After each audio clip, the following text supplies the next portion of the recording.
కుటుంబ సభ్యులు ఈ లోకాన్ని విడిచి వెళ్లిపోతే వారి గుర్తుగా విగ్రహాలు ఏర్పాటు చేసి పూజించడం చూసాం. అభిమాన నాయకులకు, నటీనటులకు గుడి కట్టడం విన్నాం. కానీ అక్కడ ప్రజలు ఓ బుల్లెట్ బండికి పూజలు చేస్తున్నారు. దేవుణ్ణి కొలిచినట్టు కొలుస్తున్నారు.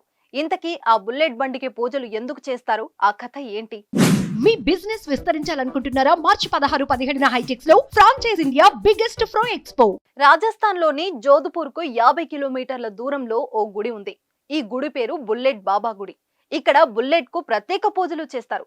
గతంలో ఆ బుల్లెట్ నడిపిన వ్యక్తిని కూడా అక్కడి ప్రజలు ఆరాధిస్తారు. ఆ దారిని పోయే వ్యక్తులు అక్కడ మొక్కుకుంటూ అడుగులు ముందుకు వేస్తారు.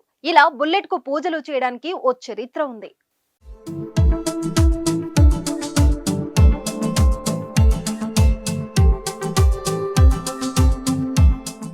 1988 డిసెంబర్ 2వ తేదీన రాత్రి ఓ బాబా అనే వ్యక్తి బుల్లెట్ పై ప్రయాణిస్తున్న సమయంలో రోడ్డు ప్రమాదం జరిగింది.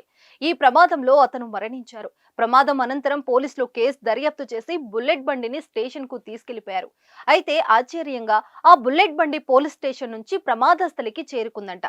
ఆ తర్వాత ఆ బైక్ ను ఓ ఇంటి దగ్గర ఉంచగా తిరిగి మళ్లీ ప్రమాదం జరిగిన ప్రదేశానికి చేరుకుందని పూర్వీకులు చెప్తున్నారు.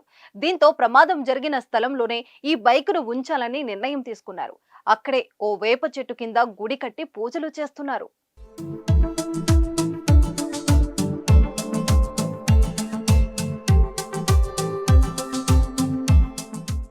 ఈ బైక్ ను చెట్టు వద్దే గాజు గ్లాస్ ఫ్రేమ్ లో మధ్యలో ఉంచారు. చిన్న గుడి మాదిరిగా కట్టి పూజలు నిర్వహిస్తున్నారు. ప్రమాదంలో చనిపోయిన ఓం వన్న ఫోటో కూడా అక్కడ ఏర్పాటు చేసి పూజలు చేస్తున్నారు. ఈ మార్గం గుండా ప్రయాణించే వాహనదారులకు బుల్లెట్ గుడి దగ్గర పూజలు చేస్తే మంచి జరుగుతుందని ఇక్కడి ప్రజలు నమ్మకం. ఈ ఆలయానికి చేరుకోగానే ఎర్రటి దారాలు, కంకణాలు, పువ్వులు, అగరవత్తులతో అలంకరించిన చెట్టు కనిపిస్తుంది. ఈ చెట్టు చుట్టూ తిరుగుతూ భక్తులు పూజలు చేస్తుంటారు.